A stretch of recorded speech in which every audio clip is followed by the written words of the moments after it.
Future Skill Prime is a very interesting initiative which has happened between Ministry of Electronics and IT as well as NASSCOM. And this initiative has got a lot of collaborative partners across, which involves C-DAC and NAIL as a very significant partner, specifically spearheading the blended learning initiative. Interestingly, this platform has got a lot of emerging technologies involved, which includes 3D printing, AR, VR, cybersecurity, and data analytics, and a lot of technologies which is coming up to shape the technology world for the future. So keeping this aspect in view, I recommend all of you actually to be part of this initiative, wherein almost, I understand that as of now, about 7 lakh people have signed up onto the platform. And about 3.5 lakh people are currently enrolled for various courses into this particular platform as such. And even about more than 1.5 lakh people have got certified also.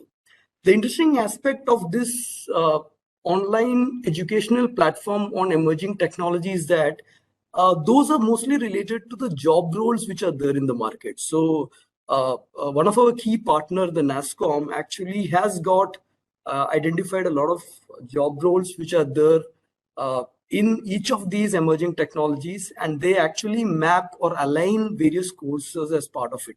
So keeping that in view, these are courses which are more trusted and authentic from and validated by the kind of industry, and those courses which are more relevant to the kind of job requirements which are upcoming in these particular fields. So once again, I welcome all of you to this particular webinar, and I understand that cybercrime and cybersecurity is one of the key aspects which is essential for every organization. So keeping this in view, I hope that you will have a good amount of takeaway through this particular webinar, as well as in continuation to this, I suggest more such initiatives will be there from C-DAC Hyderabad, specifically in cybersecurity, and I request all of you to be regularly checking the websites so that you can actually participate in more such activity in future. Thank you. Thanks a lot of. Okay. So on the very onset, I would like to thank the ISCA, the C-DAC, the Future Skills, and everybody involved for giving me an opportunity. In my today's webinar that I will be delivering in some time, the Inspector General of Police from Tamil Nadu, Murugan Ji, has given a lot of input. So having said that, the disclaimer first, that is, I'm not a lawyer, not giving you any legal advice. I'm not giving you permission to do anything ever, because cybersecurity is one field where when you talk about cyber crimes, people get inspired and they might end up doing anything and everything. So we have to be very careful. Now, talking about new generation cyber crimes, we need to understand that the first generation was in the year 1980. Okay, and after basically, you know what's happening. So we are in the 5th generation now, where the first generation was about viruses, second generation network threats, application threats, payloads, and right now the mega threats, which is the 5th generation. Now look at this. Okay, one guy is sitting on the roadside and he's like, "My father was killed by ninjas. Need money for karate lessons." So people will connect you over the internet by giving any number of excuses. Okay, so we have to be very careful, especially while dealing over the internet, because you don't know who the other person is. Anybody can pretend to be anybody, right? The other day, my fake profile was also created, and the links were sent to some of my friends, and the person was asking, "Pay me 25,000 rupees. I'm in urgent need of money." So, and thankfully, my friends messaged me and they asked, "Anant, are you really in need of money?" And I said, "No, by the grace of God, I'm well to do." So right now, this is what is happening. And because of the COVID, many of them have lost their jobs, difficult to pay the EMIs and all. So what people do is they search on Google, instant money or loan or something like that. And whenever you search, you get such ads, these Chinese loan apps. And there are many of them. I'm glad that the government of India has been instrumental in removing most of them, but still some of them are thriving, because what they do is they start these apps by floating companies in Indian origin. where there are so many namak these harams. You know what they do is basically they sit in India, take all the benefits of India, and then help the Chinese. So that is how they start these loan apps. And whenever you install these loan apps, it's going to ask for all the permissions. You know that. So the camera, contacts, location, microphone, phone, SMS, storage, all the permissions. And then what they're going to do is, if you don't pay on time, they're going to start harassing you. This is a screenshot of an actual person where the person said, see, because you have already given the location and you have given the storage permission.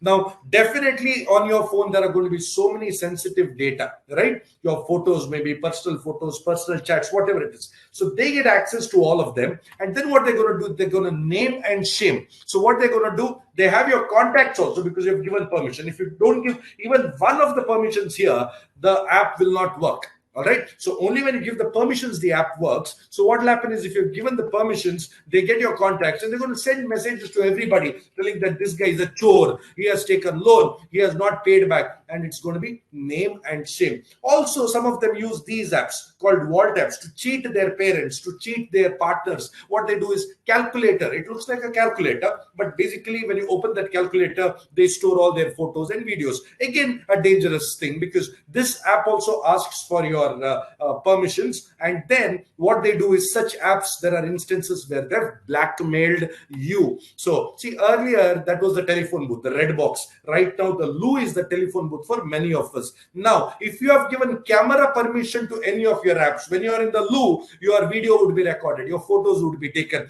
How many of you have this camera cover? Please comment in the comment section. I want to see how many of you have got camera covers. If you don't have camera covers, no matter however you keep your phone, you keep it this way or this way, the camera is always on the top and it's going to record, it's going to take photos. So the next time, if you're taking your phones to the washroom, all right, make sure you smile if it doesn't have a camera cover, because it must be recording you. And I hope you want to come well. Now, everybody lies, because whenever you install an app, you click on that checkbox which says, I've read the terms and conditions, without reading them. So if you go to this website called tosdr.org, which has simplified the terms and conditions, you can see that websites are graded from A to E, where A being the good websites and E being the third class websites. Unfortunately, Facebook is grade E. And if you can see the third point, you talk about end-to-end encryption, right? Look at the third point, the service can read your private messages. Look at the fourth point, the service can view your browser. Look at the fifth point, deleted content is not really deleted. And if you see the first point, if you have the Facebook app on your phone, and even if you don't have a Facebook account, it can still store your data. So this is how most of these, the top 5 people, if you see in the world, the billionaires, the top 5, all are from data background. Yes or no? Correct me if I'm wrong. You can put in the comment section. All right.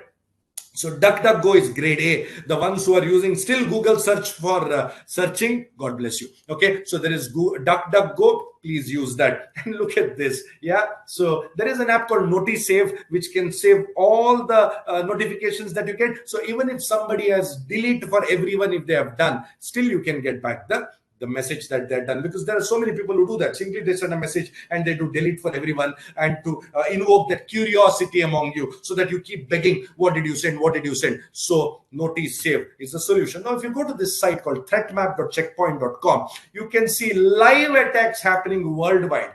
Every second, one or the other cybercrime attacks are happening. Countries are attacking each other and whatnot. And recently, you must have seen Russia took down so many websites of Ukraine. Recently, even the US gas pipelines were taken over by attackers for bitcoins. So the attack in the 5th generation is going to be phenomenal, because it uses AI, it uses ML, and it uses deep learning. So artificial intelligence, machine learning, and deep learning. A prize to somebody who can answer this. Who is that person there, and what is he standing next to? In the comment section, can you please put who is that person and what is he standing next to? Quick. Piche, mere piche kaun hai? Koi nahi hai. Okay, it's Pichai. Yes, you're right. So Sundar Pichai, that's right. But what about the device next to him? Anyone? What is the device? Is it a pipe? Is it a rocket? What is it? Okay, I'm not getting answers. I don't have time, so I have to rush. Well, the device that is standing next to is the Google's quantum computer, which is 100 million times faster than a classical computer. Can you believe? 100 million times faster than the computer that I'm right now using. I'm using a Core i7 by IBM, which has got 16 GB RAM and it's got about 8 processors. But still, that computer that you saw is 100 million times faster. So you can just imagine what level of attacks can be carried out, because these days we are having so many digital devices with us, and the number of IoT, Internet of Things, the connected devices are going to touch 21.5 billion. World population is 7 billion, so 21.5 billion by 2025. And the problem is we all use technology and we feel nothing bad is going to happen to me, as if we are all astrologers, as if we know everything, as if we can predict the future. The other day somebody was wearing this smartwatch, okay, and then she figured out that her boyfriend was wearing the same smartwatch, probably was cheating on her, because at 4 a.m. it was showing unusually high activities on his dashboard when he was not with her. And somebody asked me, Anand, what was he doing at 4 a.m.? I said, probably he must have been doing Surya Namaskar. What else can somebody do at 4 o'clock? But look at these cars. Any car that you see in the market right now has got a microprocessor in it, has got technology embedded. Some cars shamelessly they write internet inside and all that, but most of the cars are technically and technologically far superior than what you would see about 10 or 15 years ago. Now these cars, okay, so these are some of the technologies that are there, right? So these cars are susceptible to hacking. So connected cars, you can see this lady, she's wearing a glass. Can anybody tell me what glass is that she's wearing? Anyone? So the glass that she's wearing, it will tell her whenever she looks at any part, it tells her what is wrong and how it has to be rectified. Fantastic, right? So learning with the technology without any external assistance of people, nothing. You just wear that glass and that glass tells you what you have to do. You call these glasses as Google glasses. So Google glasses are smart glasses. If you wear it, and you can get an augmented reality type of a feeling. Fantastic. So it would help us to make our lives better. But what is happening is these cars, somebody is sitting somewhere and controlling these cars and making sure that your car goes and falls into the gorge. So this is called as attacking connected device. So if you have not secured your cars properly,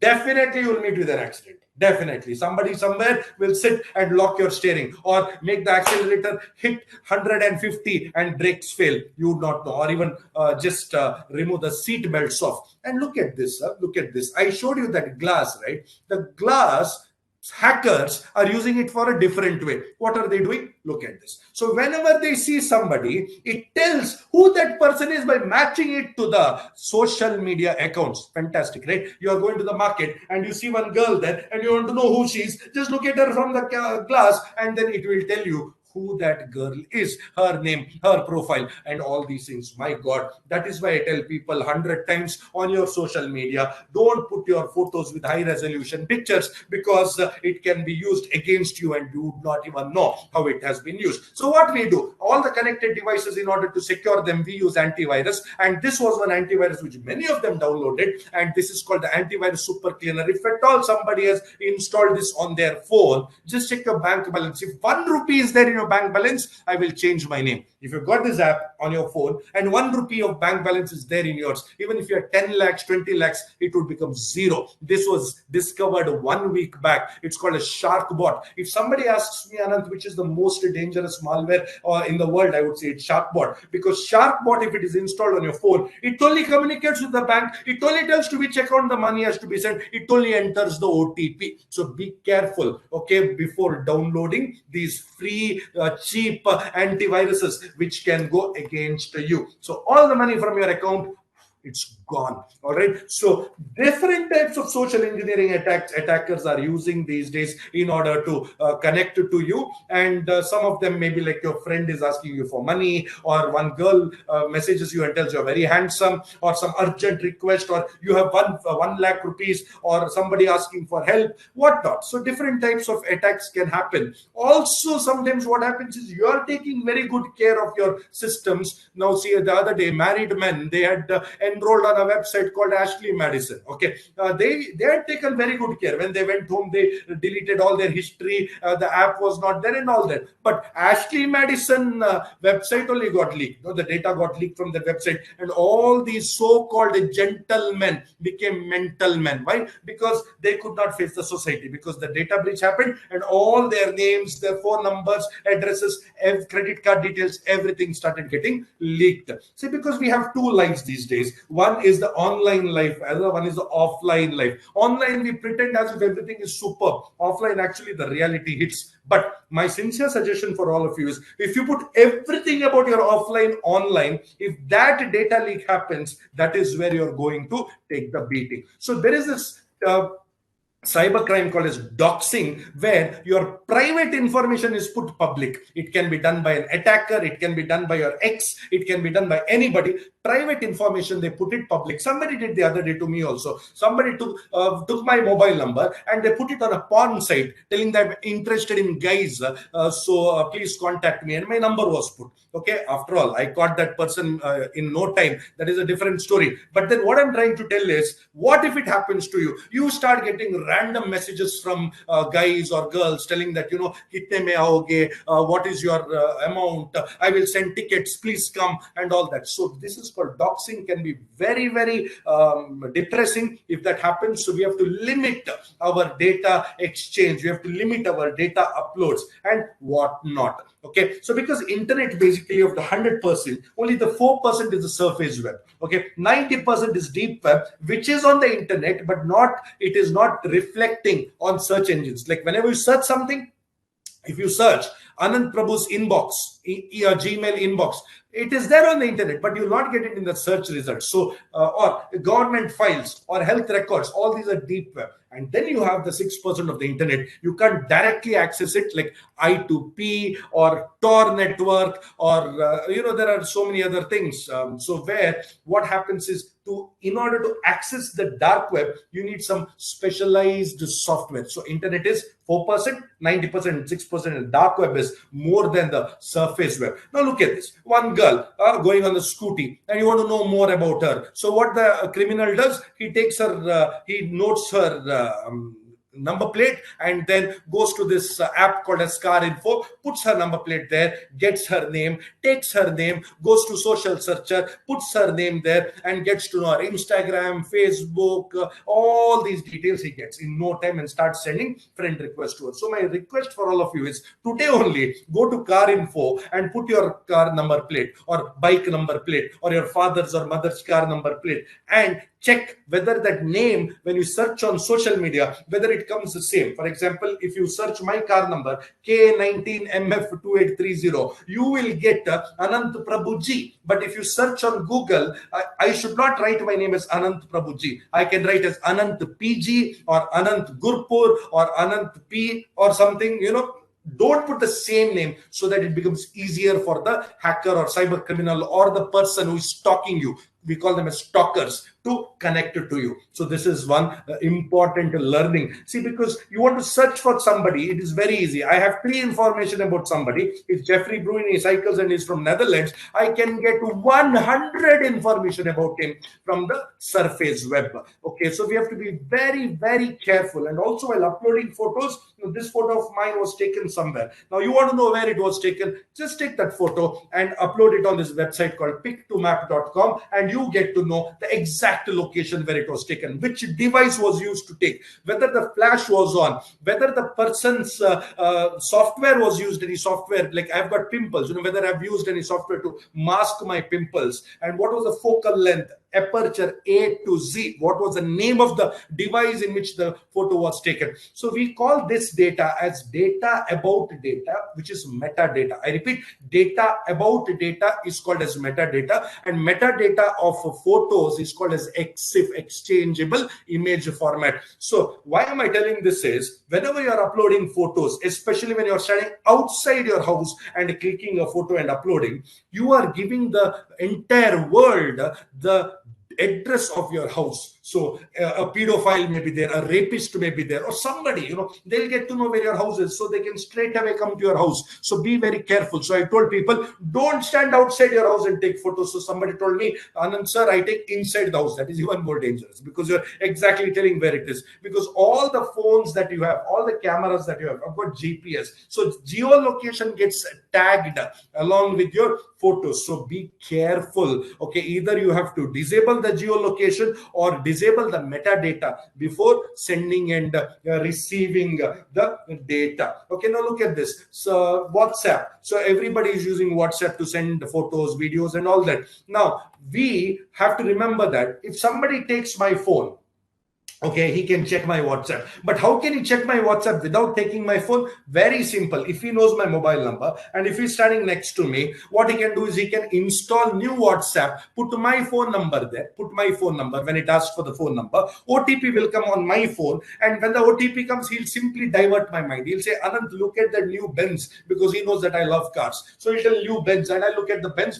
and he'll immediately see my OTP. Okay. And these OTP flashes only for 3 seconds. After that, it disappears. Okay, not that it will disappear from your phone, from the notification it will disappear. So he will see the OTP and he'll enter. After that, I'm gone. My entire WhatsApp comes to him and I will not have control of it. So first thing is disable OTP and SMS notification. OTP is SMS only. So disable SMS notification on your phone. You are not using SMS these days except for OTP. So disable it. It should not come on the top. Second, in WhatsApp, there is a 2-step verification. Please put a nice password, not 1, 2, 3, 4, 5, 6, and not your date of birth and all that. A good password you put in, so that even if your OTP is compromised somewhere, the person has to enter this 2-step verification PIN, without which he won't be able to access.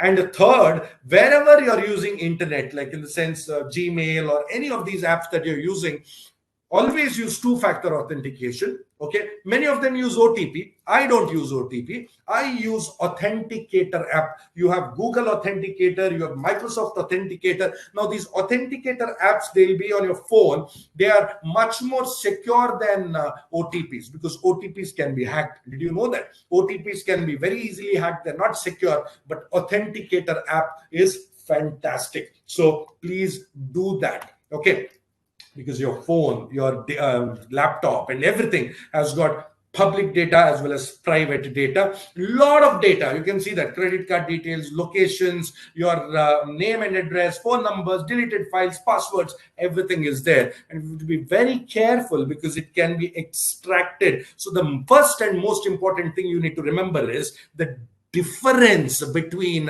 deleted and wiping. Now, for example, I have a pen drive. I've got some 20 movies. In that, 15 are good movies and 5 are very good movies. Okay. Now, what I do is I delete those 5 very good movies and I give you the pen drive. When you put the pen drive in your laptop, what happens is it will show only 15. Right? But if you're going to use a software like Disk Drill or Rikuwa, what will happen is it will show you the other 5 very good movies also, and you'll know that Anant Prabhu watches very good movies. All right. So if this should not happen, what you should do is you have to use a software called as Secure Eraser. Now, if you use Secure Eraser, what happens is it does not just delete, it wipes. It wipes means the file over there is not deleted. Deleted means you can recover it back. That space is available for new file to be written. Till a new file is written, that data remains there. This is deleted. Wiping means that data, you're overwriting it. You're writing something else over it. You're writing 11111, like my mobile number, full ones, everything. No. So this is what you need to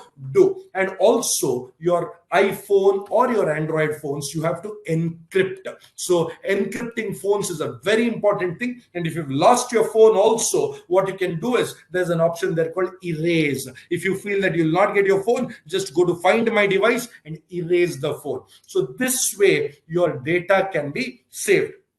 In the laptops, in Windows, there is a default app called as BitLocker. Use BitLocker to encrypt your hard drives. Even some people, what they do is they put everything on Google Drive without encrypting it. They think Google Drive is safe. Of course, it is safe, but you have to encrypt and put it there. So you can use software like VeraCrypt or something like that when you're putting something on the cloud. Now look at this. Lot of payment banks in India right now, right? We are all using Paytm, we are using Google Pay, Beam, and whatnot. So all these things we are using right now, isn't it? So recently Tata Neu has also come in EU. Yesterday it was launched. So new things are coming into the market, and we need to understand that somebody might get this message telling that your account has been compromised, and call this number. You call that number and he asks for your card details, gone. Or he gives you a link, you click on that link, some mirroring app gets installed on your phone, which means whatever you do on your phone, one copy goes to him. Again, you are gone. So smishing, attack by SMS, wishing, attack by call, phishing, attack by email. These things are possible. We have to be very careful. So always behind your credit card, what customer care number is there, only that number you have to call, and you have to save that number on your phone. Save that number on your phone and call that number whenever you get such messages. Number one. Number two is never search for customer care numbers on Google, because if you search the number on Google, they use the black hat techniques for search engine optimization and show fraudulent numbers coming up on the top. Be careful.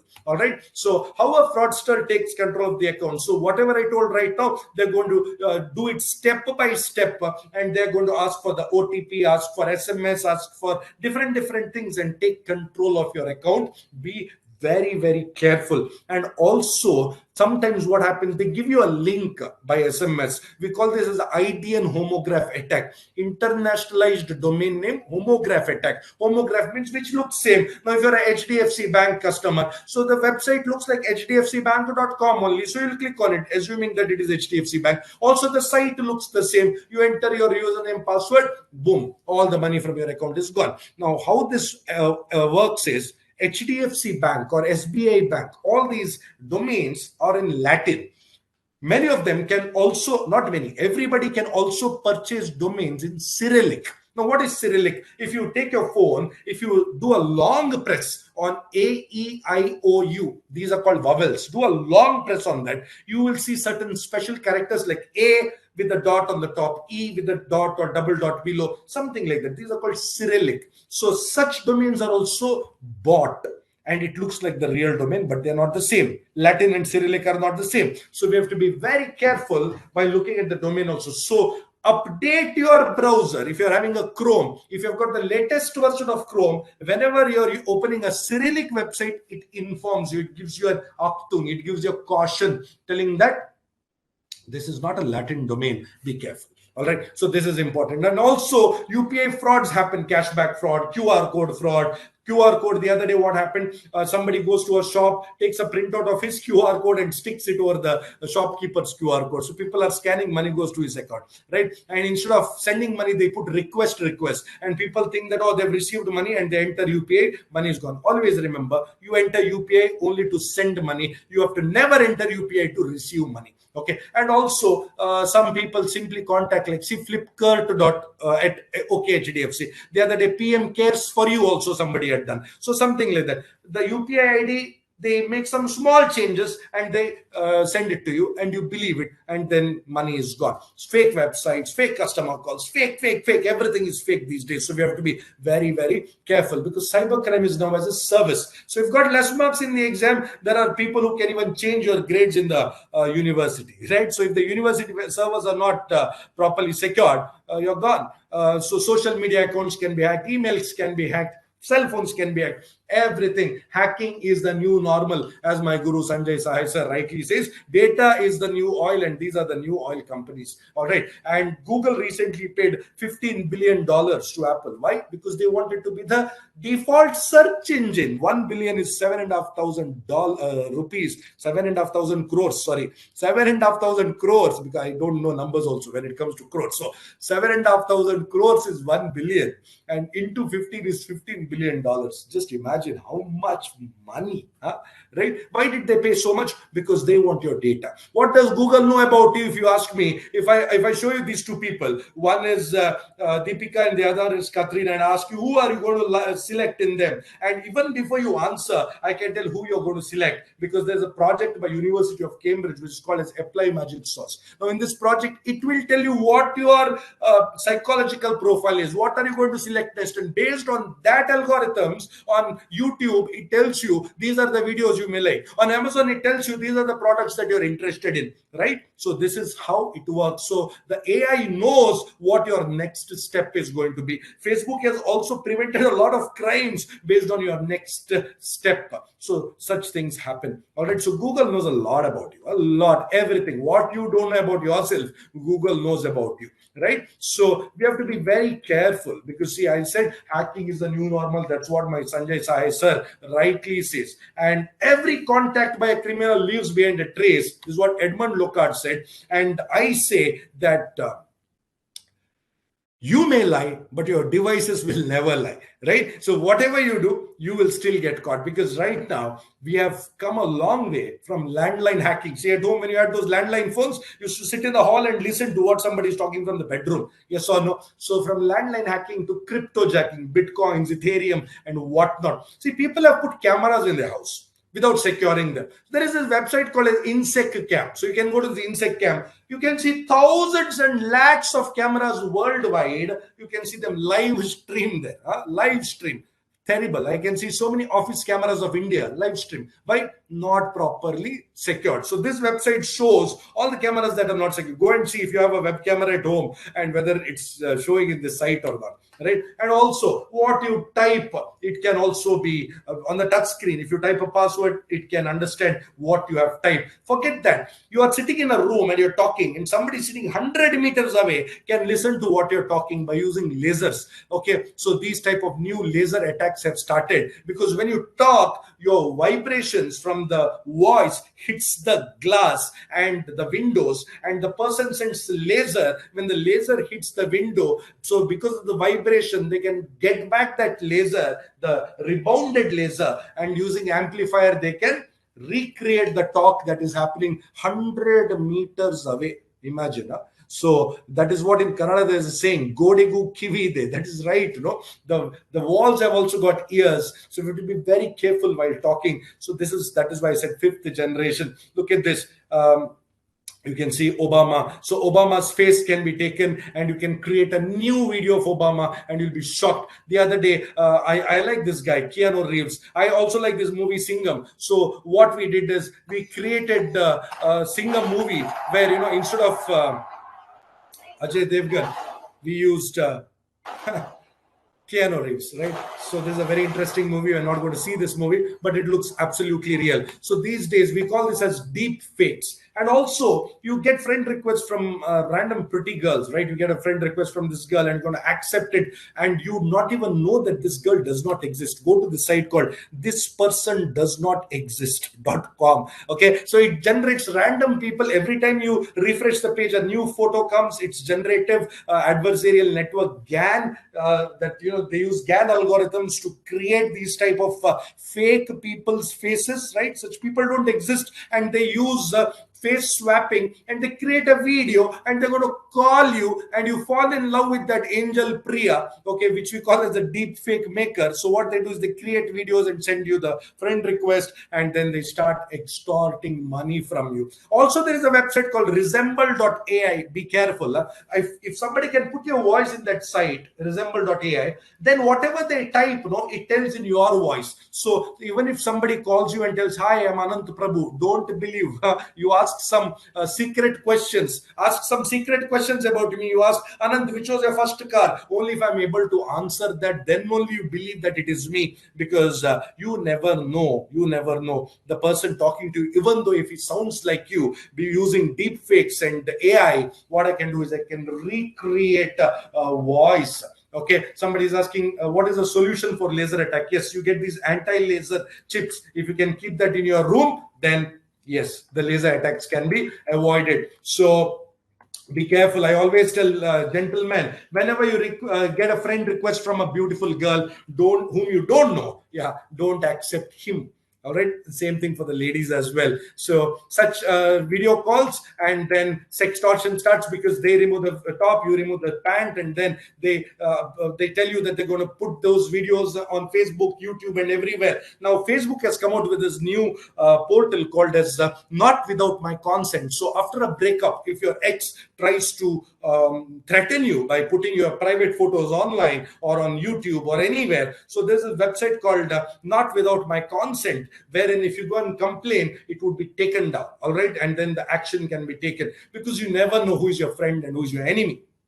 In India, if you're using the internet, you're supposed to know the Information Technology Act. Similar to if you're driving a car, you need to know the Indian Motor Vehicle Act.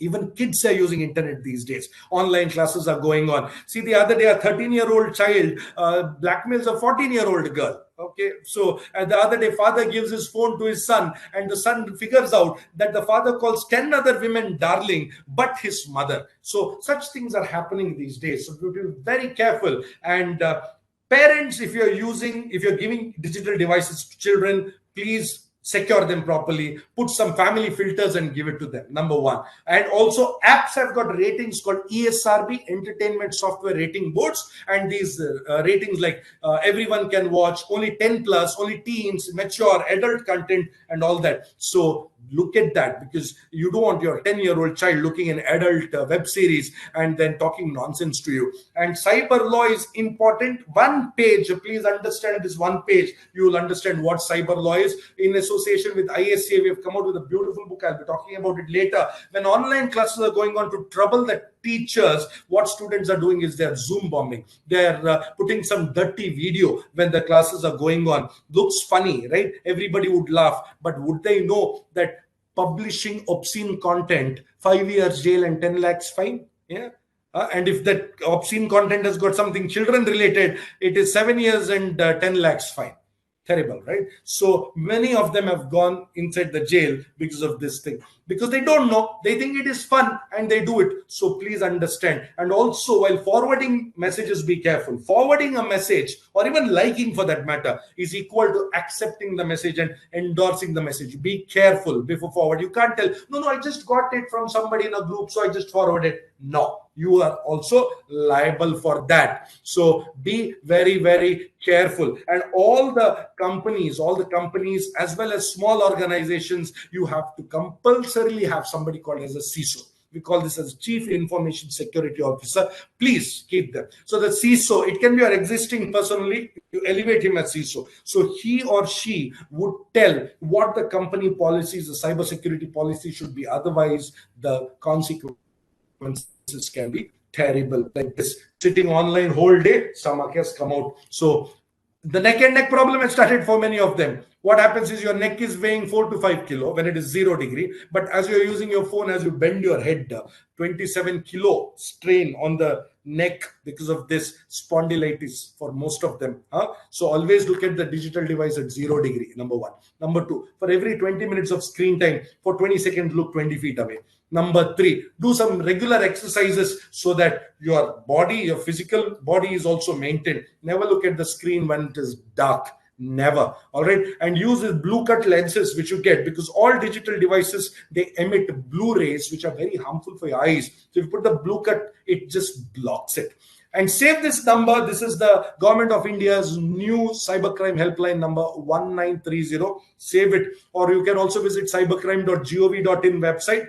You don't have to go to the police station to lodge a complaint. You can lodge it online, either on 1930 or cybercrime.gov.in. Also, if you're using too much of internet, too much of social media, you can use these apps like anti-social, off time, onward, and quality time, which will restrict, which will limit your digital presence. I have also mentioned about 28 tips for Android users and 27 tips for iPhone users. All right, I've mentioned these tips here. This will be shared with you from the ISEA team. They're going to send this tips to you. So here, basically what happens is, what are those things that you need to do in order to harden your devices, because your digital devices that you're using should be hardened. So if you don't harden them, what will happen is you are susceptible to attacks. Simple, like you have your phone and you're at the bus stop or somewhere. There is your battery is low. So what you do is there's a free charging station. So you take the cable, you go there and you just connect that cable to your phone, right?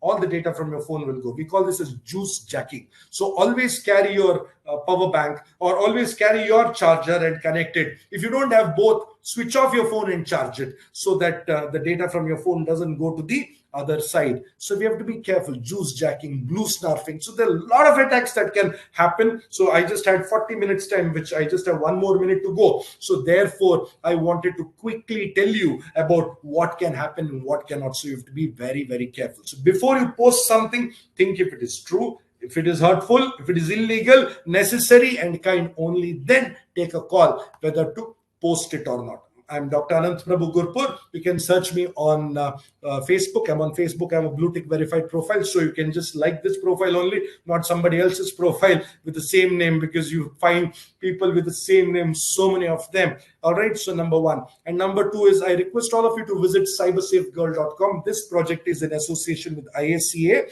wherein we have come out with a beautiful book. They're in 3 languages, Kannada, English, and Gujarati. So you can download this book, and it's got 40 different cyber crimes. What are the precautions to be taken? How to stay safe online? Best practices for browsing the internet and everything else. And also the cyber laws associated. So I request you to please go there. There's also an e-learning course, a free course which you can enroll, take the course, and then there is also an option if you want to get certified, and after that this certificate can be earned. Now if you have any questions, you're most welcome to shoot. And this is my contact details. I'm a professor at the Sahyadri College of Engineering Management. I invite you to visit my Cybersecurity Center of Excellence, which is superb. You can come, you can see that. You can stay in touch with me on Facebook. Thanks once again for giving me an opportunity. Any questions, please shoot. So which type of company antivirus programs on mobile can be installed for our protection? Which type or company antivirus programs on mobile can be installed for our protection? Yeah, see, unfortunately, none of these antivirus companies have taken me as a brand ambassador so far. So I would not recommend one as such. I'm waiting for a day when somebody would ask me to do that. But then for now, I can give about 4 or 5 options. You can go for Microsoft Defender. You can go for Bodyguard. You can go for Kaspersky. You can go for McAfee, Avast, and even Norton. Norton is good. So these are some of the options, I think. ESET Not 32. Yeah. What is the solution for laser attacks? Yeah, for laser attacks, laser attacks, unless and until you are so, important person, nobody's going to do that laser attack on you, because it is an expensive device, which it's not just to take a simple laser light and put it there. This device is very expensive, where somebody goes on the other side and knows where you are and shoots those beams to your room and then reflect it back and then recreate just to listen what you're talking, right? So, but for that, the solution is you get a simple chip, which if you can keep it near the window, it generates these other types of frequencies, which can, whenever the other laser light comes, that frequency gets distorted, and when it goes, the other person would not be able to hear. See, this laser device would cost about $10,000 or $15,000, but this chip costs only $10. Yeah, so that chips are available. Yeah. If somebody wants those chips, probably contact me. I'll tell you where to buy them. So we'll take one last question and wind up, because the next session was. Could you please repeat the cybersecurity site for downloading the book? Cybersafegirl.com, www.cybersafegirl.com. I would like to talk about the next upcoming workshop. We are conducting one cybersecurity essentials for all the government officers on 25th April to 4th May. It is around 2 weeks program, which is offered by our C-DAC Hyderabad in an online mode, free of cost. So, and the timings would be in the afternoon. It is from 2:30 to 5:30 p.m. We'll be sharing the brochure and the syllabus details with you in the thank you mail, whatever will be coming from our side. In that, we'll be mentioning about these details also. Please pass on this information to any of the government officials who would like to upskill or reskill his talents in this area.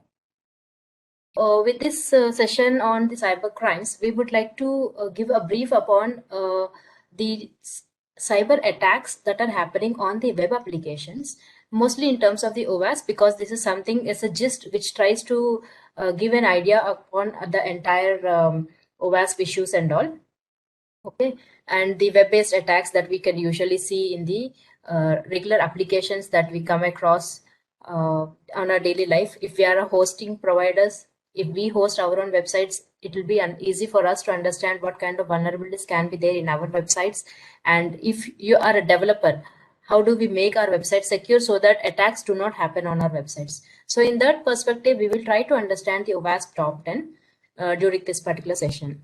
So before I go with the OWASP top 10, I'll just brief upon what is OWASP. See, as we are talking about, we have seen so many resources related to the cyber crime, the location of the mobiles verification, or you see how much of social networking information is revealed out, all of those references we got, right?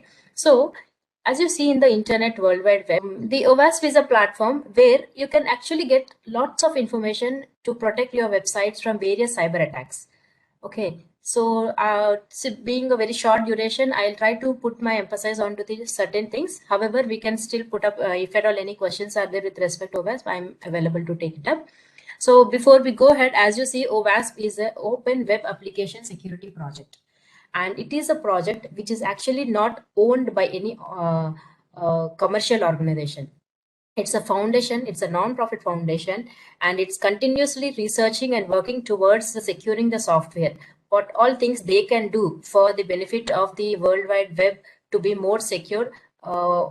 Most of those they are trying to do with the support of the mostly by the people across the world. So it's a community-led open source project, in fact, where there are millions of people working in that. There are so many chapters across the various countries, and it has started in 2001 December, and it has many of the thousands of members leading educational and training conferences they conduct. They give you the resources for the developers and the technologies related to securing the web. In fact, it started with web. That's how it is open web application security project. But today you see it talks about the security in the web application, which is generic, but it also talks about the mobile application, IoT devices, and whatnot.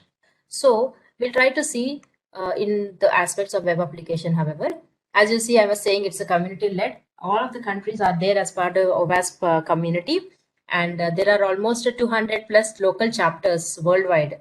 And India also, we have a lot of chapters. There is a Hyderabad chapter also, there's a Chennai chapter, Delhi chapter, and these chapters are very, very active in doing various workshops and all. So OWASP has a lot of projects into it, as I said, and the top projects of OWASP are something as listed here. As you see, OWASP top 10 is something which the OWASP releases once in every 3 years. Sometimes it happens once in 4 years also, or sometimes in 2 years also, but majorly it is once in 3 years. There is top 10 vulnerabilities across various domains.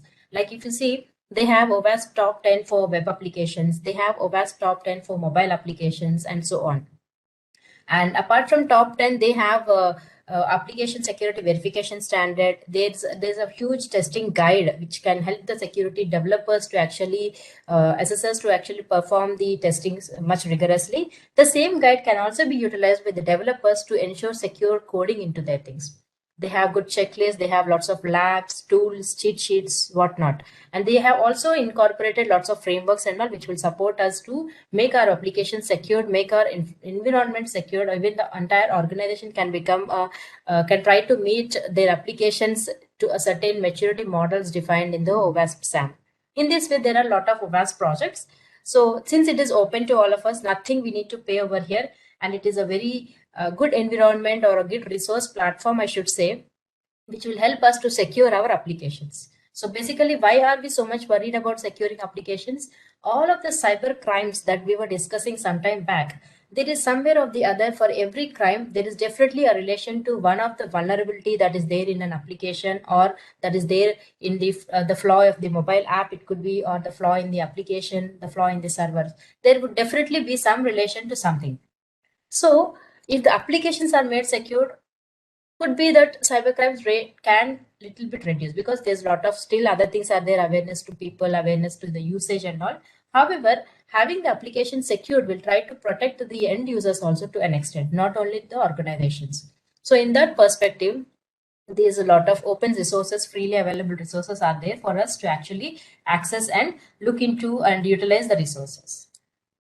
So we would be looking into the OWASP top 10. As I was referring, it's a publicly shared standard awareness document for developers on the most critical application vulnerabilities, the 10 most critical application vulnerabilities. And as you see, we can list it out here, like OWASP top 10 web application security risks are available. The mobile top 10 are released by OWASP regularly. The API security top 10. Today you see lots of APIs. If you see all the applications, the mobile apps have grown up, the IoT devices have grown up. Now all of these are communicating over the APIs only. So the APIs, it can be normal REST APIs, it can be JSON APIs. Today even microservices are coming into picture. So consuming APIs have become more. People are publishing APIs, people are consuming APIs. So the vulnerabilities in the APIs are also very, very critical. And these API vulnerabilities are leading to many number of attacks to the application owners as well as the end users. So the top 10 related to APIs are also available from OWASP. The IoT, which is the current growing domain, there also we have the top 10. The desktop app securities, that is the thick client applications or the executables that we run on our systems. Even for those, there are top 10 issues. And cloud is again another domain which is mostly available for the cloud is another upcoming domain where most of us are hosting our applications on the cloud. Knowing unknowingly, in fact, we are also utilizing the clouds, right? All of you have smartphones, so all your photographs, everything was going on to the Google Cloud or Samsung Cloud, Moto Cloud, whatever it is. So we are all in a way using the clouds. However, the cloud, the top 10 related to cloud is something related to the cloud service providers. There is a top 10. And if you are hosting your applications on the cloud, native applications, even for them, the top 10 has been devised by OWASP. OWASP top 10 proactive controls also are there. So these controls will help us to protect our applications or secure our applications. So in this way, OWASP top 10 is not only limited to web applications. There are many into it. I've just put up over here a few. There are a few more. Docker's top 10 is there and many more are there. And OWASP is a platform which is trying to actually evolve much into the different technologies, even into the blockchains and all other domains it is trying to evolve into. So with this background, we will try to move towards our web applications top 10 security risks. So as I'm saying, every 3 years they release the top 10 vulnerabilities. So the recent, this is released in 2021, where the OWASP top, the first vulnerability is about the broken access control, following which the sequence of the vulnerability also matters in the list of the top 10 for the OWASP. So A1 is access control, broken access control. Next goes to the cryptographic failure, then goes to the injection, insecure design, and so on. So these top 10 vulnerabilities, framing the top 10 vulnerabilities, lot of research goes on to, and based on the current attacks that are happening regularly on the world, on the web applications, based on that the top 10 comes up. Now let us try to understand these top 10. How can we protect our application to secure from these top 10? In that perspective, we will try to understand. Before I proceed further, I want to give you an emphasis on to how this OWASP top 10 has been evolved and how these vulnerabilities have marked into. As you see, the 2017, the left column talks about the 2017 top 10 and the right one is about 2021 top 10. As you see, injection is a vulnerability which stayed at the first list during the top 10. And today in 2021, that has come down to 3. Falling down to 3 doesn't mean that the impact has reduced. It means that there are some other vulnerabilities which has created much more impact on the web application, and thus the injection has come down. So still today it is we need to be worried about the injection attacks. So however, it is there in the top 10 also. Injection can be different types of injections. And broken authentication is something that has now been merged with the A7, which is coined as the identification and authentication failures. Right. So broken authentication is also there still, but it is now made as a sub-item under A7. Sensitive data exposure, earlier it was in A3, now it is being called as the cryptographic failures, because all the sensitive data should be actually encrypted, right? So considering that perspective, it has been renamed and considered as a cryptographic failure as the one security flaw. And XXC is now made as the subdomain for the security misconfiguration. So the point over here is, what you observe is among these 2017 10 vulnerabilities, nothing has been removed. Everything is there in 2021. Either they are there as it is, or they are made part of a new vulnerability. So it's not that today we are reducing the vulnerabilities. The vulnerabilities are increasing, and we need to put them as a subcategory to a bigger umbrella picture. That's how the top 10 have evolved today. As you see, broken access control is again coming to the top 1 position, because nowadays you can see a lot of news that comes across that information, Twitter information has been leaked, Twitter credentials are leaked out, and different credentials are being leaked out across in the dark web and all. So all those are happening due to certain small tamperings happening on the applications, right? So the broken access control, due to these reasons, it has come to the top 1, first position in the top 10. And the security misconfiguration, it is in the A5 position today. Again, it has moved up. And cross-site scripting is made part of again injection, because whatever it is injection we are doing, XSS you are injecting means it is again becoming a cross-site scripting. So instead of making it as a new item, it is now made a part of injection.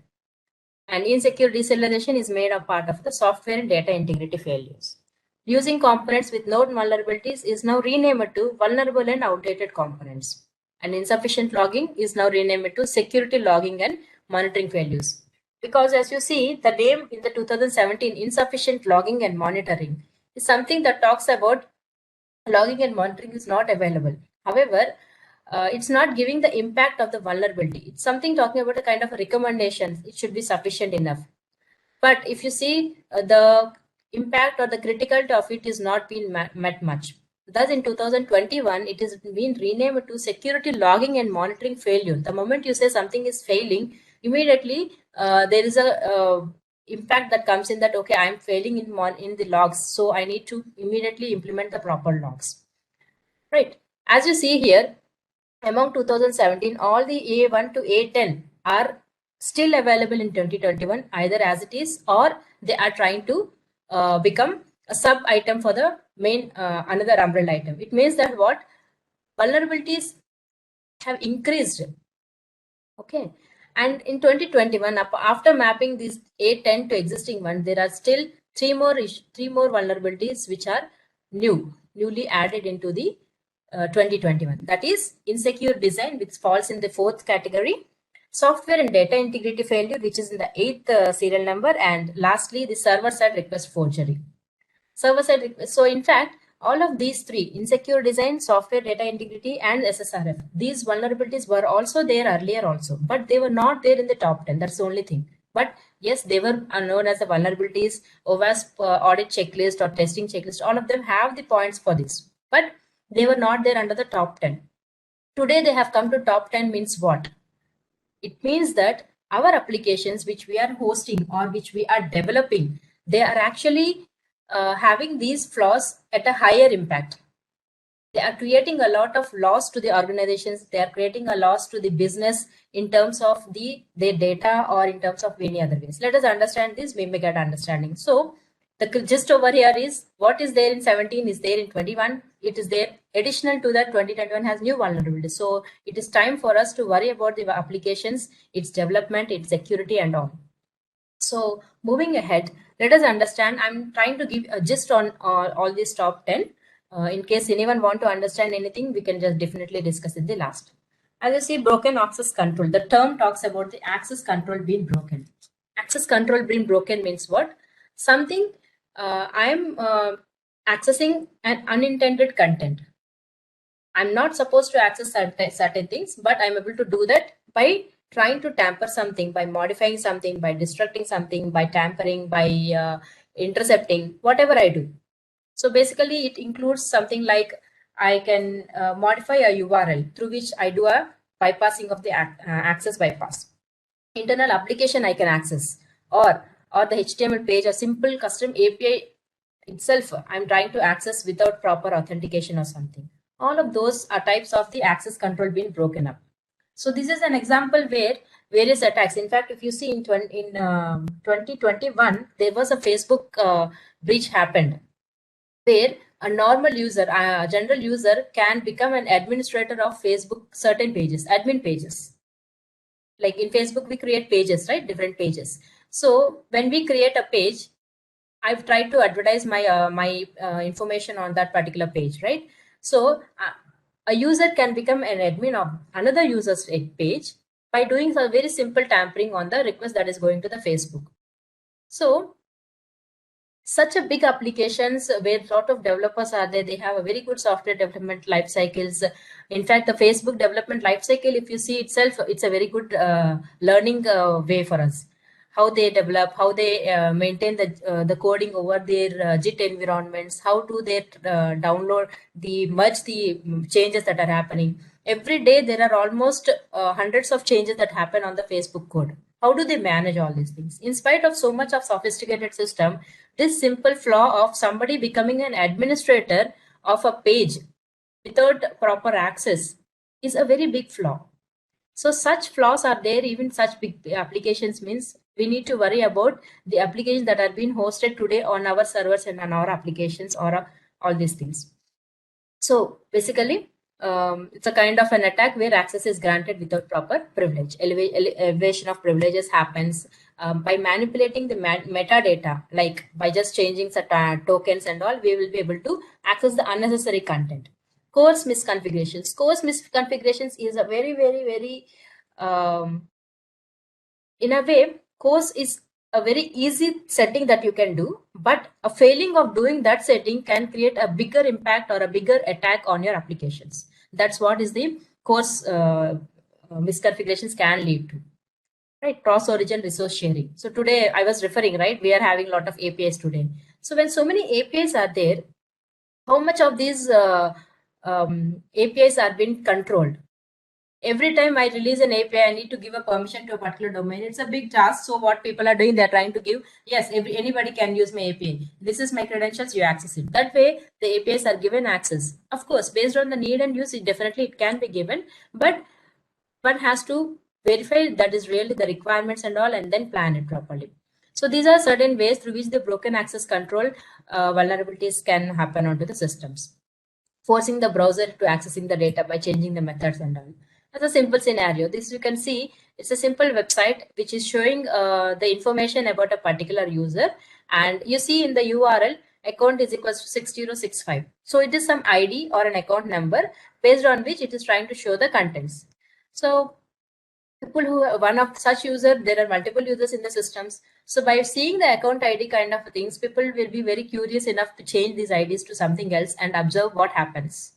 As soon as I change 6065 to 6066 or 6064, we do a plus and minus on the IDs.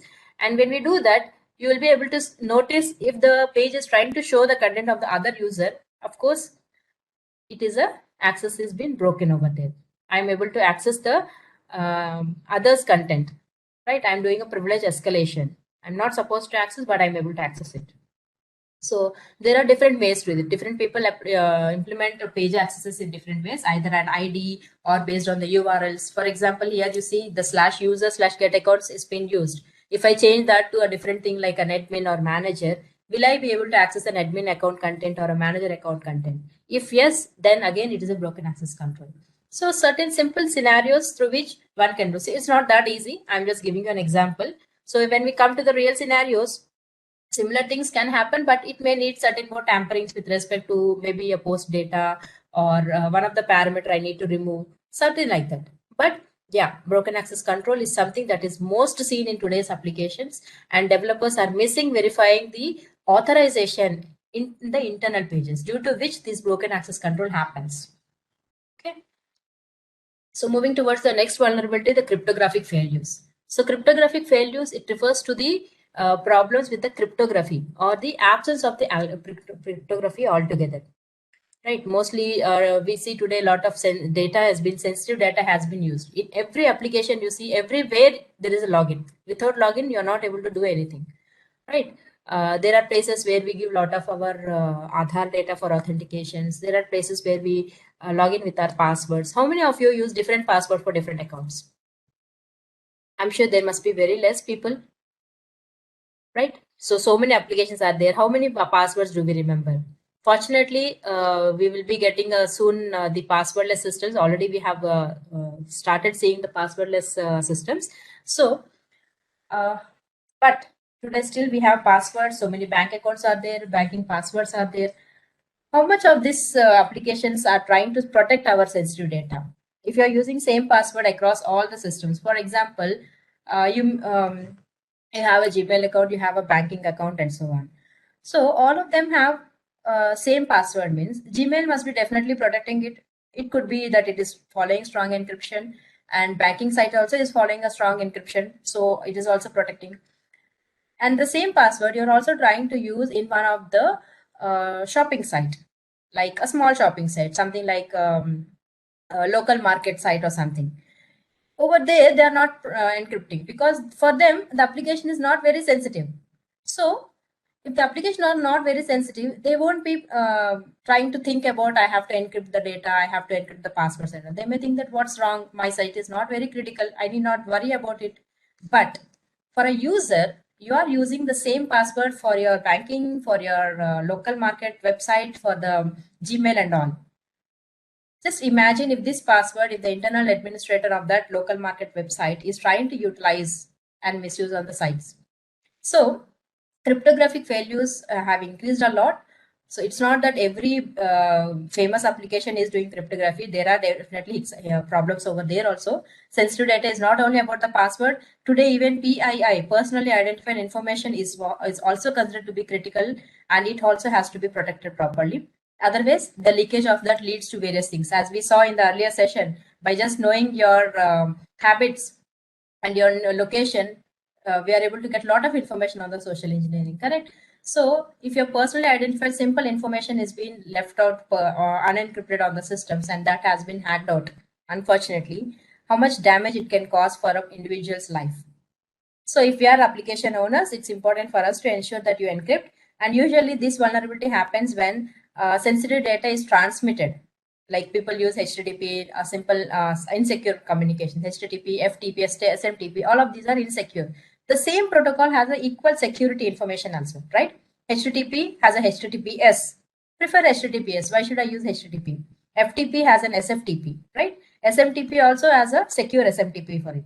So everywhere there is an alternative, but it's not been implemented properly. Storing passwords in the clear text, in the database, in the files. Unfortunately, even the logs today are storing sensitive passwords. Developers try to put everything in the log files because it will be easy for them to logging while testing, while developing. But after that is completed, when they move the website to the production, are they clearing those codings, those comments, those what I should say, console inputs, console outputs into the log files? Are they disabling them and pushing the code? They are not. If they don't do that, what happens? Till the development phase, it is a testing data. Once the site goes to production, there is a lot of information that is public information, general users by information is there, citizens information is coming in. That's going in the same files. So protecting the sensitive data is very important, and that's the reason today cryptographic failure stands at the second position in the WASP top 10 list. And many people are using old and weak cryptographic algorithms also.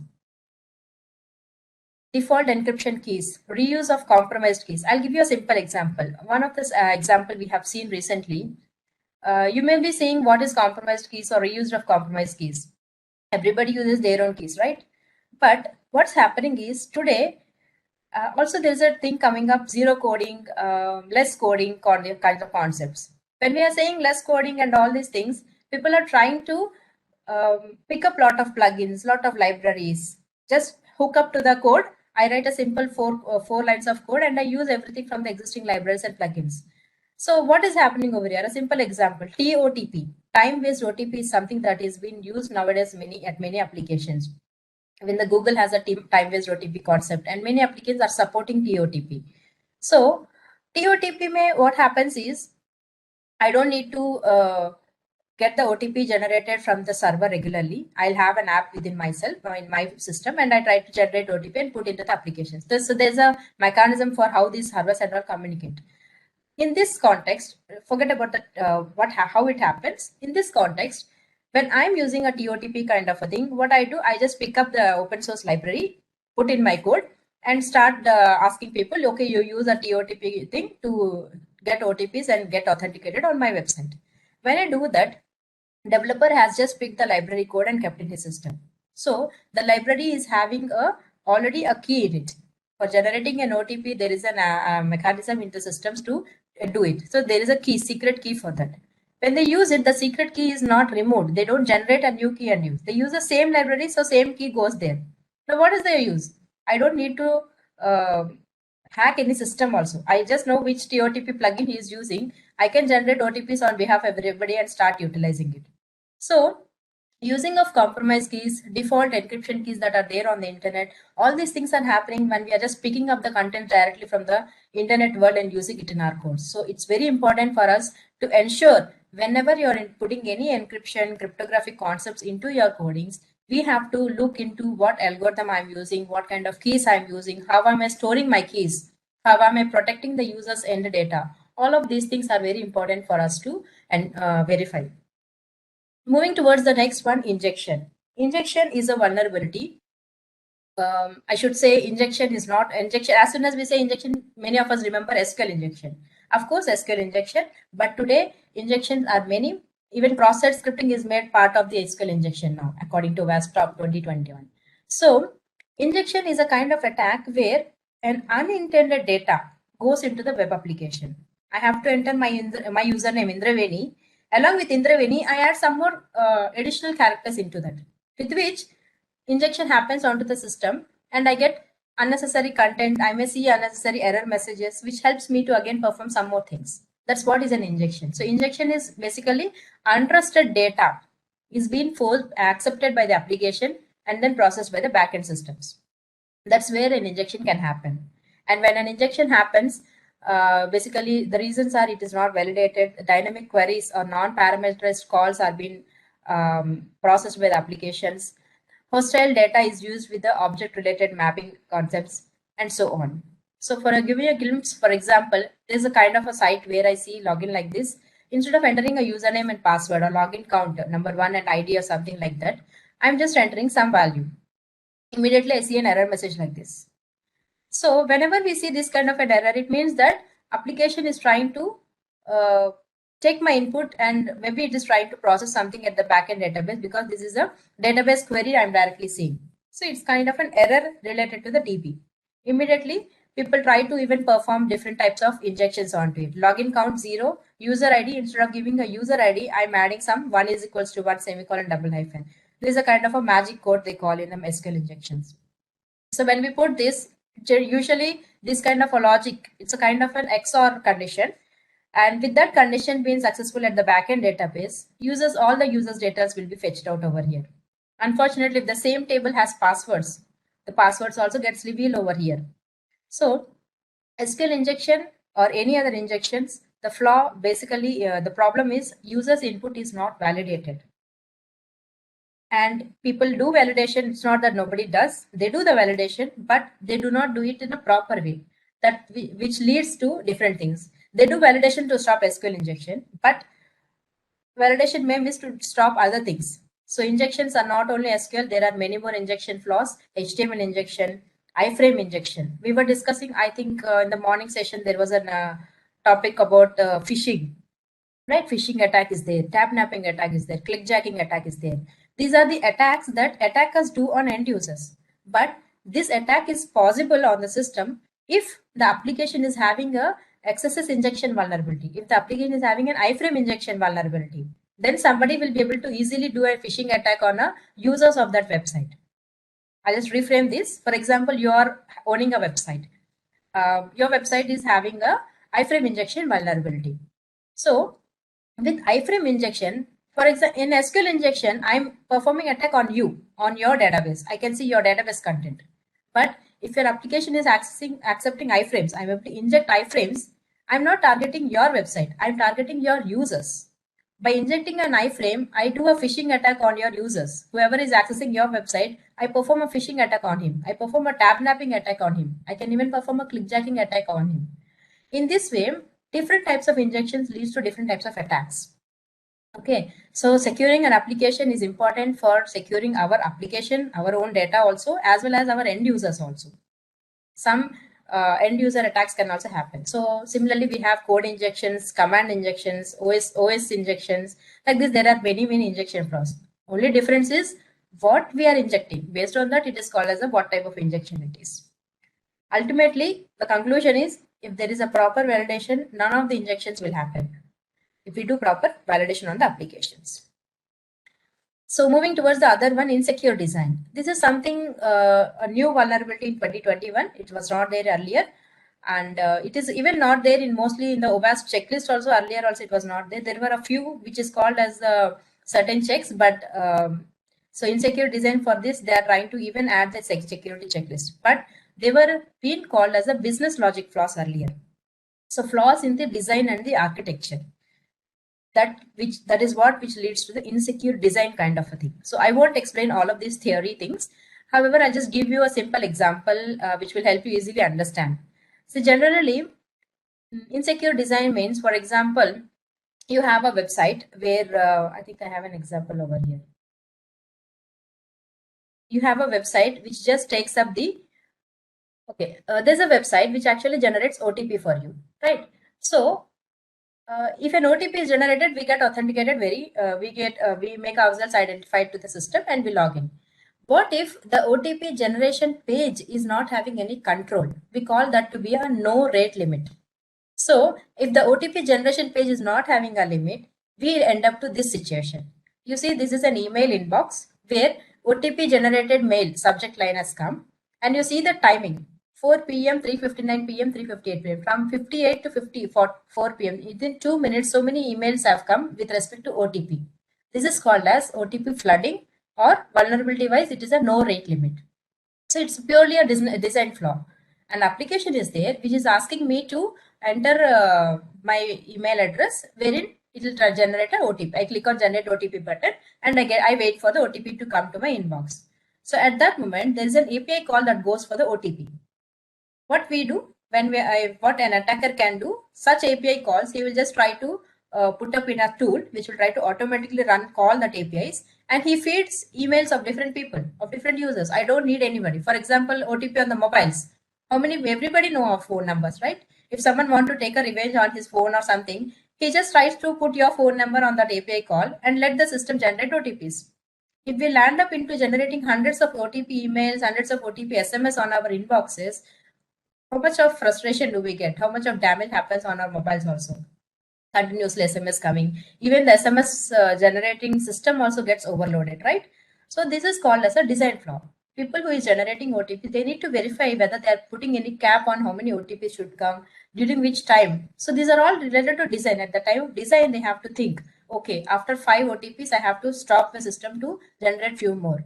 How much time? That decision has to be taken based on the application's criticality, application's behavior, the need of the systems, all these things, right? So this is an example of how a design flaws happen. Similarly, message. This is an example where a mobile phone got SMSs, and you see here just now 1 minute ago. So within some short time, you see here 11 messages.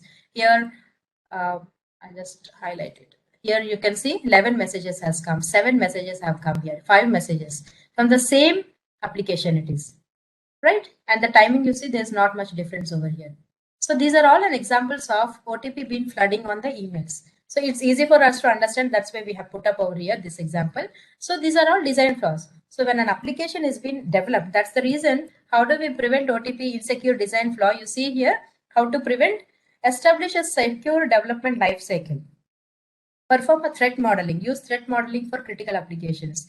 The OWASP SAM, Software Assurance Maturity Model, it helps us to structure a secure software development efforts. We just go to the maturity model and implement.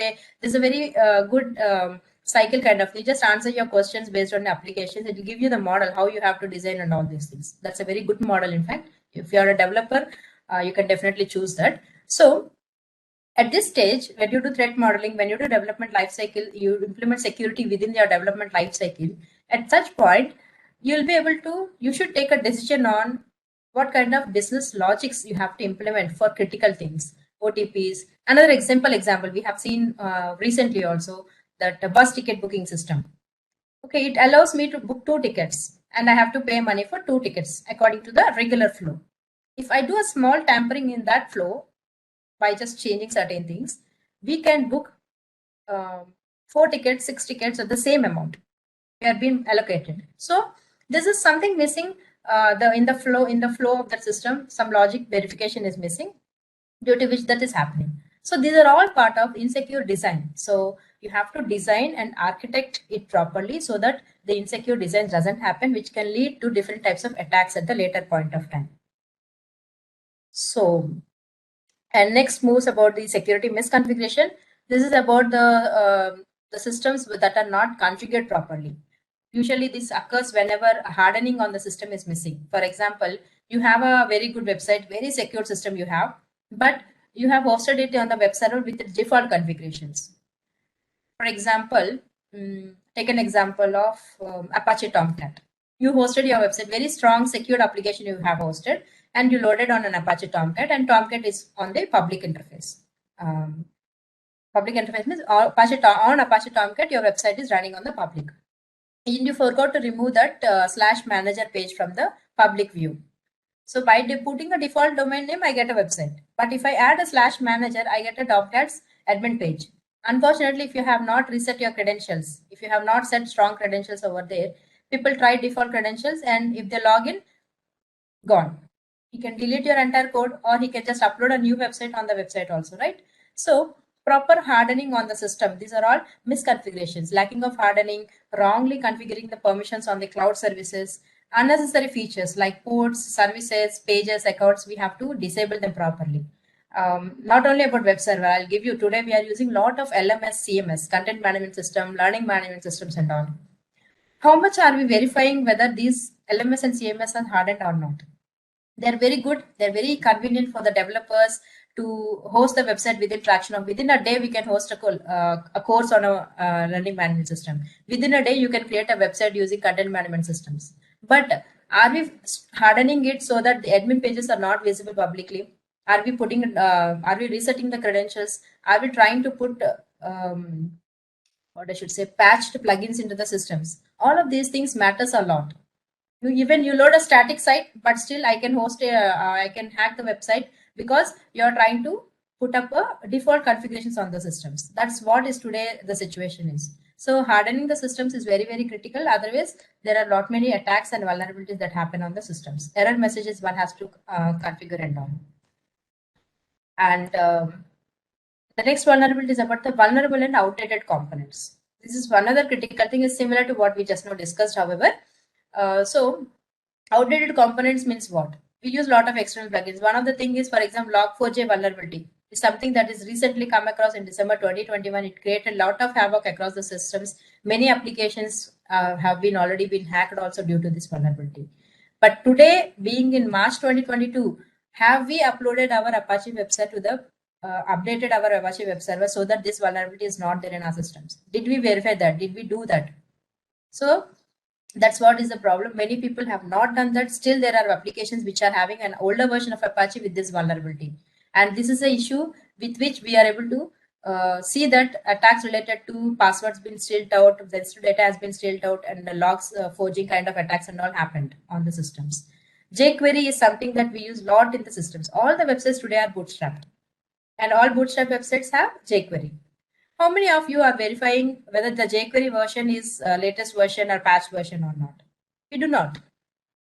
But all of those jQuery versions, some of the version has some vulnerabilities. This is a small screenshot I have put at the bottom that talks about the vulnerabilities that are there in different versions. Cross-site scripting, prototype pollution vulnerability, DOS vulnerability, all these are observed in the jQueries. So every of these things have a patch to it. So we need to put a proper patched one onto it. The moral of the story is, whatever we use from the open libraries, open source, plugins, libraries, ensure that that version doesn't have any vulnerability. You don't need to have always the latest version, but ensure that you have a stable, secured version. So that information you can get from the applications, from the libraries, pages, changelog sites and all, which talks about the stable, secured versions. Okay, so that's what is about the vulnerable and outdated components. And next, moving towards identification and authentication failures, it's similar to what we have seen initially, broken access. However, this is something that we are trying to, authentic page is there. I'm trying to bypass that authentic page, or I'm trying to perform a session-based attacks on the systems to compromise this applications. So how do we prevent it? We need to implement multi-factor authentications. We need to ensure that default passwords are not used anywhere. Ensure that password policies are implemented. Ensure that brute force protections are being implemented. That is the CAPTCHAs, rate limit on the login page. All these things will protect us from the authentication failures. I'll just give you a small example of password policy, because this is something that is being observed in most applications. Password policy means not password policy. In fact, it's about the password reset policy. How is your website doing a forgot password page design? Is it trying to ask questions to the users, or is it pushing the it is resetting the password and sending on the email? Does it enforce the reset changing of the password on the first login? There are so many ways that people do. All of these systems that I just now spoke has different flaws into it. You have to verify at the design time itself. You have to ensure that how do we reset a password policy? How do I set up a policy for the resetting a password? We have to put properly and plan accordingly, so that in the email, plain passwords do not be there. If at all it is there, ensure that you ask users to change their password on their first login. Ensure that you don't put just random questions to them, because the sensitive data exposure, one of the point from as per OWASP is also that your passwords are being questions that you put for the OTP reset and all are also not supposed to be put up over there. So authentication failures are many things. So by implementing all these things, we can try to protect the systems to an extent. And this is the another new vulnerability as per OWASP. This is the A9. We are last but one. This is a new vulnerability. Though it is new, the usage of certain things are very old, which we all are using. I'm sure all of you, if at all you are developers are using, you all must also be using many of those things. And the flaw over here is integrity failures. As we see here, software and data integrity failures relate to code and infrastructure that does not protect against integrity violations. What does it mean? For example, an application relies on the plugin, libraries, or modules that unverified or untrusted source repositories are there, or it can be from a content delivery network. Then it means that, for example, I'll put in a simple thing. I'm using just now we were discussing about the jQuery, right? I'm using a jQuery JavaScript code in my application. Are you downloading the jQuery code, putting in your system and using, or are you giving the bootstrap link or a jQuery URL directly in your script? Script source is equals to something. If you're doing the second way, that is script source is equals to HTTP, jQuery URL or bootstrap URL, it means that you are relying on an external plugin, its website URL for your site. If that website is down, that particular code also is not there for your system. Correct. Forget about website being down. If the website is down, that doesn't harm us much. It only disturbs some interface. What if that website is hacked and that jQuery JS file is replaced with some malicious JavaScript code, right? That malicious JavaScript code comes to your system. So there is an integrity failure happening over here. At the time when you hosted the code, you have seen a good JavaScript jQuery page, jQuery JavaScript code, and you got a very good design. But down the line, after 6 months, after 1 year, when that has been compromised, there's a malicious code coming into there. It impacts your system, your website also getting hacked out, right? So that's where the integrity is missing. To address this, there are different mechanisms have come into. Generally, it is good practice to download, but there are people who do not want to download because they want to have latest updates regularly. So a simple example is, you can see in the bottom, I have put an example. People call the external JS files through this script is equals to so and so. When you do this, you have an option now to add its hash in this way. Integrity is equals to SHA-324. This is the algorithm which I am using. Okay, you can choose whatever algorithm you want to. Just choose an algorithm, put that algorithm name, put a hyphen, and put the hash value of that particular original script, JavaScript. Whenever you are integrating, at that time you generate a hash for that JS file and put that hash over here. When you do this, what happens is from here onwards, the responsibility goes to the browser. The browser, whenever this JS script source equals to JS gets loaded on the browser sees that, okay, there is an integrity hash over here. What it does, before loading the JS code on the browser, it will generate on this algorithm, it will regenerate the hash on the remote site, then verify whether your hash on your code and the remote code hash are matching or not. If it matches, the browser allows the site. If it doesn't match, the browser itself stops the loading of the JS and gives a warning that there is a change in the JS code over there. With this, if some compromise happens on the remote JS also, your application doesn't get affected. This is what is the integrity verification. Hope you all know about the checksum verification, integrity verification, right? We generate hash to files and verify if it is same, then we consider there is no tampering happened on the file. Same check over here. We can do that on the script tag. This is one way of protecting it.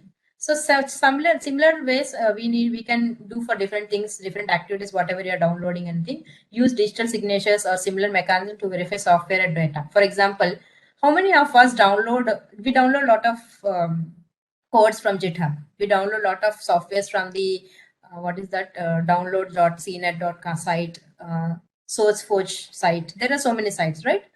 So how many of us verify the hash of it? I'm sure many of us doesn't, but the website provides the feature.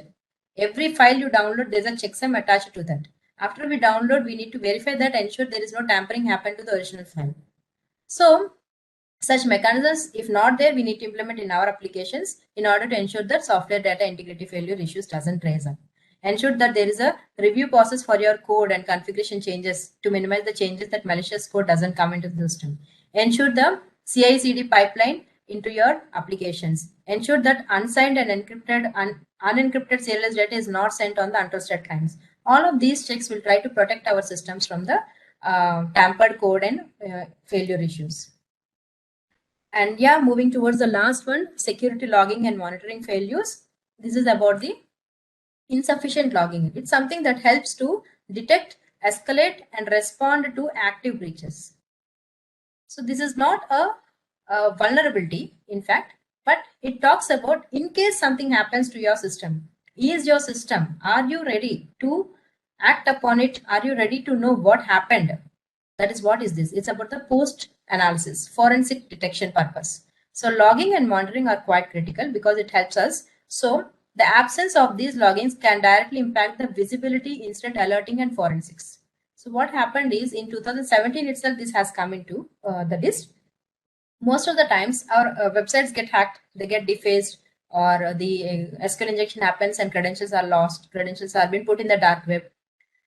When all these things are happening, what action are the owners, application owners taking to it? They will definitely try to investigate what happened.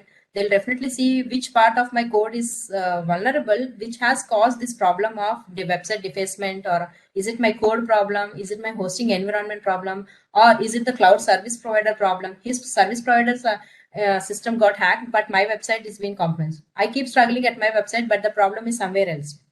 So identifying the root cause of any attack will be possible only if you have sufficient evidences, sufficient logs. If not, we won't know how the attacker come in, what he did, what all the activities he have carried out, what all tamperings he have done and all. That is the reason the sufficient security, because once attack happening is to an extent, having the same attack continuously, you don't know the root cause, you did not fix the code, you remove the code, put the website again backup from the backup. After 2 days, again the same attack. So there is no use, right? So having an attack is not a problem, but repeated attack on the same way on the same system really creates a problem, right? It creates a problem with the reputation of the organizations and on. So for that, proper logging is very important. So the proper logging means what? Ensure that all the logins, access controls, server-side input validation failures. It's not that successful. Server-side input validation failures can be logged with sufficient user context. User context means what? Which user have logged in from which IP at what time, after he logged in, what he has done in my system. All of those things has to be logged properly so that if something happens, one can investigate and see. Today, insider attacks or insider threats have also increased a lot, like the cyber attacks. It's not that somebody from outside will come and attack. Insiders itself are performing different attacks on the systems, are stealing the data and selling out in the dark web and all. How will a system administrator or network administrator, or I should say, how will a CISO of an organization know if the insider database administrator have taken the stolen the data from the DB and given it out? Because system administrator will definitely have the admin credentials, so he will definitely have the complete privilege on the systems. Only if you know at what time the admin have logged in and all, or what all times he did, from where he have accessed, even the local administrator from which all PCs he is accessing, what he has done on the system, all these trials, if not logged, we will not be able to catch hold of the insider also. So having a user context aware logs enabled is very, very important in today's date, where insider threats are there, outside attacks are there, applications are getting compromised in different means. So logging is very important. I hope you got the gist of importance of logs, and ensure that the logs are generated in proper format. See, generating logs is very critical. Having them in a proper format is again much more critical, because we have logs, but in your web server log file is different, your application server log file is different. If they are all at different timestamps also, how do we correlate them? Unless you correlate the logs, you can't identify the problem also. So having the sufficient logs with the proper user context trials and having them in the proper format and manageable solution is very important. Now, having all the logs are there, everything is in the proper format, but they're all lying on the same system from so many months. Again, what is the use? Attacker will come, he will delete the logs and go away. So again, we can't catch him up. So having a proper logs being rotated regularly, putting them in a different system remotely, every once in a 2 hours, if a critical system 2 hours, if not, usually every night they try to push the logs to multiple systems, so that even if attacker does something on that system, they'll definitely remove it from other location. We will definitely be able to catch him up. So in that way, where the logs are stored, how you are storing, what format, what data, all of this is very, very important, so that you will be able to identify the problem and then fix it, go further for the next hosting. So that's the OWASP 810. So that's how we try to cover upon all the OWASP top 10. I hope you got the gist onto it. And lastly, the server-side request forgery. This has come out recently, the last one. I'm sorry, I just can't, because insufficient logging was the last one in the earlier slide. So server-side request forgery is something that it's been from the years, like a cross-site request forgery. SSRF was also there, but it was not in the top 10, even in any of the last 2017, even prior to that also, it was not at all there in the list. The reason today it has come out is that as I was referring, insider threats. Similarly, inside applications are getting accessed in the external world, through which also a lot of data leaks happened on the dark webs. So when the server-side request forgery means what? For example, I mean, the slide contents you can anywhere read. So I'm just trying an example. We host an application. You have your Apache web server and you loaded a PHP site. Definitely it could have a database. So to manage that database, what do? We host either a PHP MyAdmin or a MyAdmin kind of a software on the same system, so that you can easily put in the queries and manage your database. And you'll very securely try to put your in your Apache configuration that this PHP MyAdmin should be accessible only on the localhost URL. So even on the public, somebody tries to change the URL and put /PHP MyAdmin or something, they won't access it. That's how we secure it. Now, in such scenario, assume that your application is having a small issue, that it is accepting some some URL somewhere. It is trying to fetch some external content, or in the system itself, it is trying to fetch a different page and accessing it. In such a scenario, I just try to remove that and put localhost PHP MyAdmin. Your local system, for the server, it is localhost only. From the application, when it is asking internet, it is localhost. So it fetches the PHP MyAdmin and shows on the browser to the page. It means that the server-side request is getting forged. It's giving a visibility that the access is from the server only. In fact, the access is actually happening from the client to the localhost PHP MyAdmin. So that is what is the server-side request forgery attacks. And how do we prevent it? All client-supplied input data must be sanitized. So ultimate answer for most of the issues that we discussed so far is sanitization and validations are must for every input that comes from the client. Use a positive allow list of enforced URL schemes, port and destinations. Disable the HTTP redirection. HTTP open redirections are also critical reasons for having a server-side request forgery. Just look for HTTP open redirections. That gives you a very good information on that. And only accept the intended IP addresses to compare allow lists and validate incoming domain names and all. So by doing all of these activities, we will be able to protect the SSRF kind of vulnerabilities. That's about the OWASP top 10 web applications. Similarly, the mobile also has a top 10 vulnerabilities, which talks about various things about platform, communications, authentication, and all. As well, API is, I just wanted to give you a glimpse onto the names only. The API security, it's about the, as I said, APIs, microservices, JSON to JSON API calls, RESTful APIs, all of these have increased. Many people publish APIs. Many of us utilize the APIs. Publishing API is to an extent, I am publishing means somebody is using my API, I have to protect. Similarly, if I am using somebody API, even then I need to be secure. What is the guarantee that whatever comes from the API is safe enough? So publisher or a consumer of API, everyone have to be ensured about the security. And this is something related to the API implementation team, what kind of security they have to ensure in their applications. And you see in here also you have the insufficient logging and monitoring over here. Broken user authentication is available over here. Injection is available over here. Broken function level authorization. Similarly, authentication kind of thing. So whatever you saw in applications is almost same here. But here, mass assignment, security misconfiguration is also old. Similar in applications. Excessive data exposure is something that's very important and most seen in applications. And broken object level authorization is equal to broken access control in our web applications. Improper asset management. In APIs, this is one of the key things that asset management doesn't happen properly. So, and security misconfiguration, we have seen it. Lack resource and rate limit. This is what we discussed about. OTP rate limit, email rate limiting and all. So API security is more or less close by to web application security. However, its internals varies in terms of verification and implementations that we need to take care about. So that's about the OWASP top 10 for the web applications and mobile applications and so on. This is on IoT. So with that, I conclude the session. I hope you got a gist. If any questions are there, I'm ready to take it up. Thank you, Indraveni. I think there is one question here. How to monitor user login? If login is implemented using SSO APIs like Google, Facebook, etc. to access the workspace. Yeah. So when you're using SSO API links also, every of those links, there is an ID that is coming to your system, right? Your email or their ID, something has been given as a reference on that.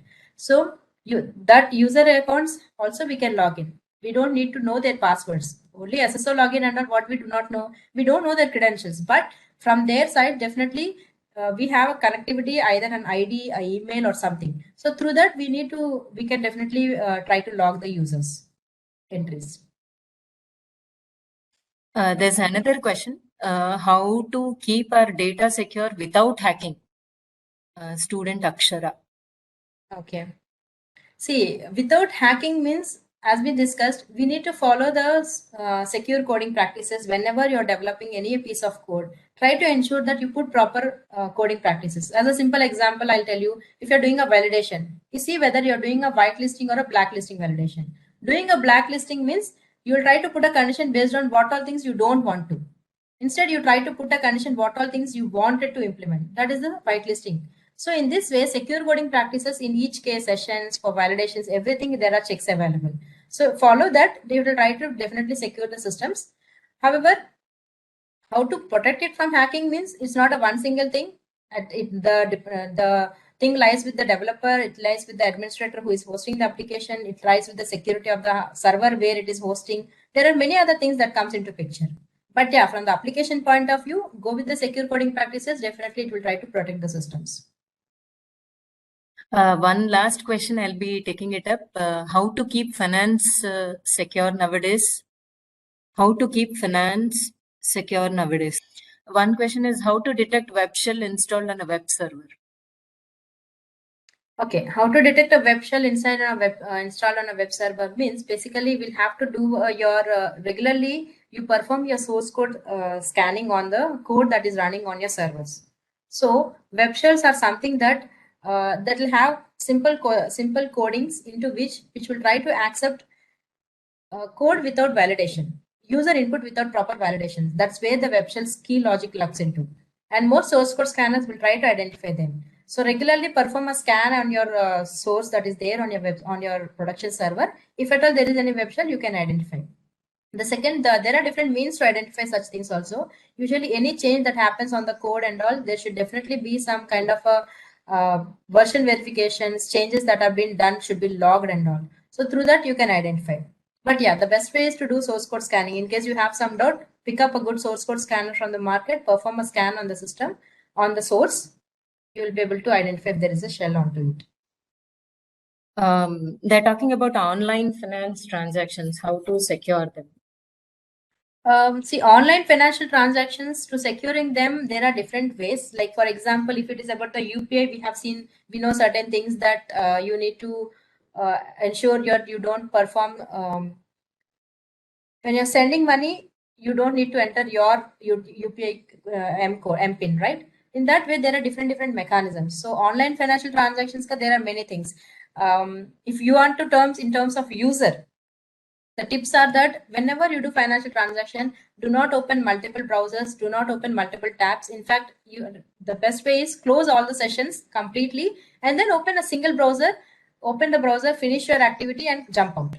And second important thing is whenever we are doing a financial transaction, remember to have your antivirus, your system clean enough. Don't have any of your chat box, music systems. I'm not only talking to browsers. Close your music systems if at all there on your systems. Close the softwares like even the Notepad, even Microsoft Word, your Excel sheets, if at all there. The reason is all of these has different things. Simple thing, if you're playing a simple raga somewhere on a song and you're applying a financial transaction, there are ways that people are trying to put codings in the raga, in the audio files also, which can do your keystroke reading, key reading.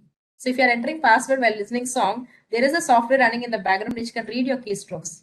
So the best way, close everything, perform your transaction, ensure firewalls are there, antivirus and firewalls are there, finish the transaction, again close everything, then freshly go back to your Word or your songs, your movies, whatever it is.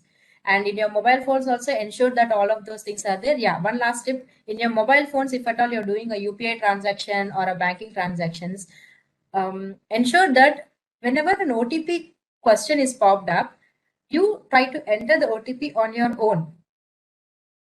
On your own means whenever you open your phone, right, you get an OTP autofilled also. Sometimes if you are seeing an OTP is automatically read by the system, click on submit. It means that that app is having a permission to read your OTP automatically. Immediately go back to the settings. In the previous session, I think sir have shown you one screen where app permissions can be controlled. So over there, you can just go and see how many of your apps have permission on your messaging system. Remove those permissions because an application reading an OTP automatically is a very dangerous thing.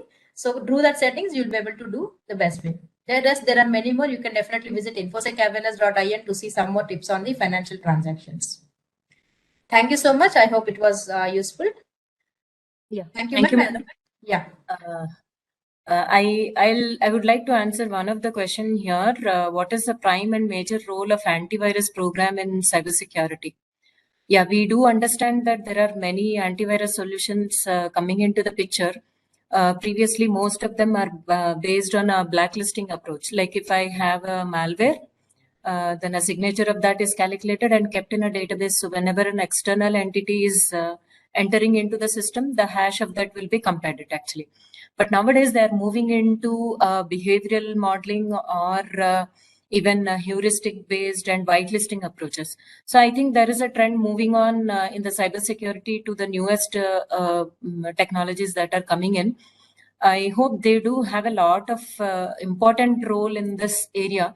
Apart from that, OS is also providing some of the its own app lockers and everything actually. So I think OS providers and antivirus providers collaboratively, they are coming up with many of the solutions in that area, including device protection and all those things. There is one question about what is the link to register for the cybersecurity essentials course for the government officials. I'm just sharing the screen. This is the workshop that we are conducting it from April 25th to May 4th, Cybersecurity Essentials, which is from 2:30 to 5:30 daily it will be there, which is an online again. Course syllabus, we'll be sharing the brochure with the registered participants, whoever are with government emails. We have segregated them. Probably we'll be sending a email to them along with the participation certificate, including the nomination form. They can fill up the nomination form and send it back to this email ID. All details will be there in the brochure. We'll be sharing that in a little while. Okay, like I take the opportunity to give the vote of thanks. I thank Sri Pramod who gave his time to welcome the participants. I also thank Dr. Ananta Prabhu Garu in spite of his busy schedule for kindly accepting our request and sharing with us graceful opinion on next-gen cybersecurity crimes. I also thank Mrs. Indraveni for giving a talk on OWASP Top 10. Though she is on a leave, she kindly agreed to give a talk on this. Further, a big thanks to all the participants who have taken time in attending this webinar despite it's on a Monday morning. I also thank the team who is behind the screen for organizing this webinar. Thank you all.